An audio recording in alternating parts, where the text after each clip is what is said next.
ദാ ഇതാണ് ചോലെ ഭട്ടൂരെ. ഒറിജിൻ വന്നിട്ട് പഞ്ചാബ് ആണെങ്കിലും ഡൽഹിയിലെ one of the famous street ഫുഡാണ് ഈ ചോലെ ഭട്ടൂരെ.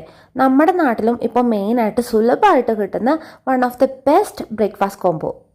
ഈ നോർത്ത് ഇന്ത്യൻ ഫുഡൊക്കെ ഏറ്റവും കൂടുതൽ ഇഷ്ടപ്പെടുന്ന ആൾക്കാർക്ക് ഫസ്റ്റ് ഓപ്ഷൻ വന്നിട്ട് എപ്പോഴും ഈ ചോലെ ഭട്ടൂര ആയിരിക്കും.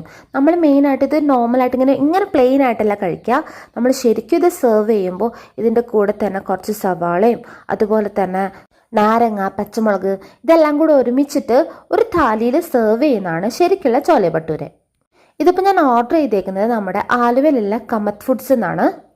ഈ സവാള വന്നിട്ട് ഞാൻ സെപ്പറേറ്റ് അരിഞ്ഞിട്ടേക്കുന്നതാണ് കേട്ടോ, ഇത് കൂടെ വരുന്നതല്ല. ഭട്ടൂര വന്നിട്ട് എനിക്ക് കുഴപ്പമില്ലാത്ത ഒരു ടേസ്റ്റാണ് തോന്നിയത്. വലിയ കുഴപ്പം അത്ര പ്ലഫി അങ്ങനത്തെ കാര്യങ്ങളൊന്നുമല്ല. കാരണം ഇവിടെ എത്തുമ്പോഴേക്കും അത്യാവശ്യം എന്താ പറയുക, ഒരു ഭയങ്കര സോഫ്റ്റ്നെസ് ആയിട്ട് ഫീൽ ചെയ്യും. ശരിക്കും ചോലെ ഭട്ടൂര നമ്മൾ റെസ്റ്റോറൻറ്റിൽ പോയിട്ട് തന്നെ കഴിക്കണം.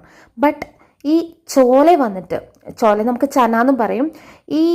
ഈ സംഭവം അതൊരു അടിപൊളി ടേസ്റ്റാണ്. എനിക്ക് ഭയങ്കര ഇഷ്ടമായി ഈ ഒരു കറി. ഞാൻ മെയിനായിട്ട് ഇത് ഓർഡർ ചെയ്യുന്ന ഈ കറിക്ക് വേണ്ടിയിട്ട് തന്നെയാണ്. ഞാൻ ഈ ഗ്രേവി തന്നെ നല്ല തിക്കായിട്ടുള്ള ക്രീമി ആയിട്ടുള്ള ഗ്രേവി ആയിരുന്നു, നല്ല സൂപ്പർ ടേസ്റ്റും.